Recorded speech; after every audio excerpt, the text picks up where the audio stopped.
My brother knights, ladies and gentlemen, good evening. As Miss Annie, Miss Annie is always the culprit of this, texted me 2 weeks ago, just like Brother Alon, to give a message on the testimonial dinner for Brother Joey. I am first hesitant. Why? Because this is my first time to give a testimonial message.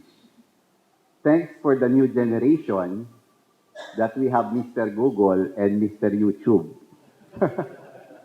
Because I was able to research and at least hear messages during testimonial dinner. I think what is more important during this testimonial dinner is you speak from your heart. For a person who is an honoree of the night, I've known Brother Joey when we were appointed as state deputy. I was appointed as Visayas deputy. He was appointed as Luzon deputy. And you know what, Brother Knight, what's good thing about being a state deputy is that you have the chance to travel together at least an average of 3 times a year. And while you travel, being there together in home office of the Supreme Council, or whether in other places during convention, you really have the chance to know the person. And I am also a student of law. Before, when I was a district deputy, upon seeing Chief Justice Davide, I was already starstruck. No.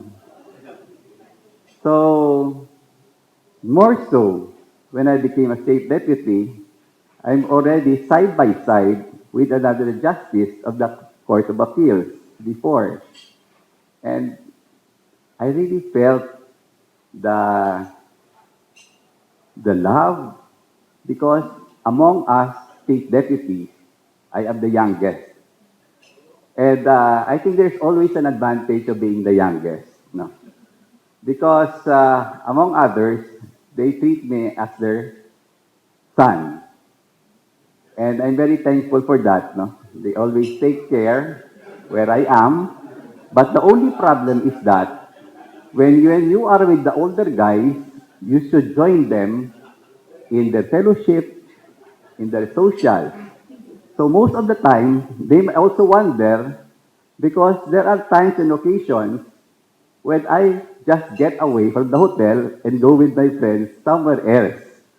And just they know during the morning that I enjoyed my night with my friends hanging out in the places where we are going.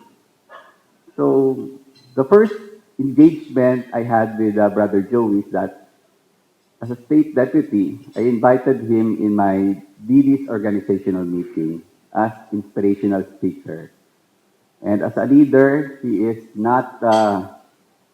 does not deprive others to know him well.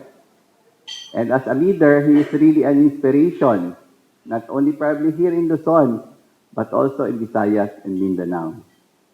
He never hesitated my invitation, and I'm very thankful for the occasion in several times that he is attending our district organizational meeting.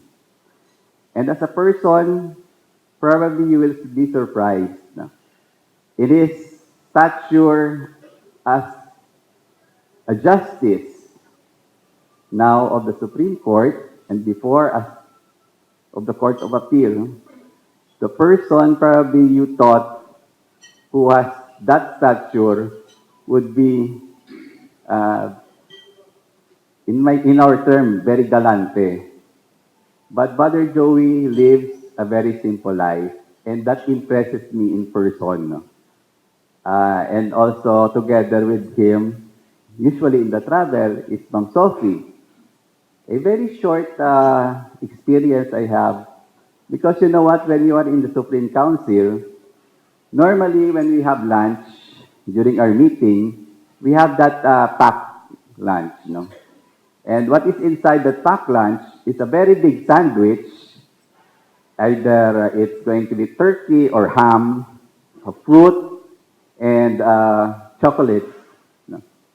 So as guys, we normally consume everything.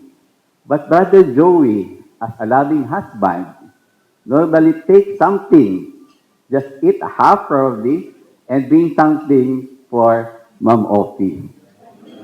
So very sweet. And normally when we eat outside, he likes Chinese food, Thai food, and in the same way, because the serving is very big, half of that normally he brings to his room for Ma'am Offie. So that's how simple he is, a very loving husband. And one thing I'm very thankful of Brother Joey was the time during the state convention. I remember, I'm sorry because I'm quite emotional on this. Uh, During my recovery, I have my only chance to see what happened during the convention was the recordings. No? So I tried to see the how the convention went on that 3 days affair. And one of the things that struck me most was that during the time when Brother Joey presided, he asked the assembly to give prayers, offer prayers for my recovery. And he also thanked me for the preparation. And I think that's uh, a confirmation that he trusted me during the times of our planning until the implementation of our convention. So probably the same thing that I am asking for you. No? Now that Brother Joey is sitting as one of the associate justices of the Supreme Court, we will continue to pray for him that he will remain steadfast and in his advocacy, he will remain simple and he will remain to be faithful to our God. And I'm very thankful for the friendship you offered me.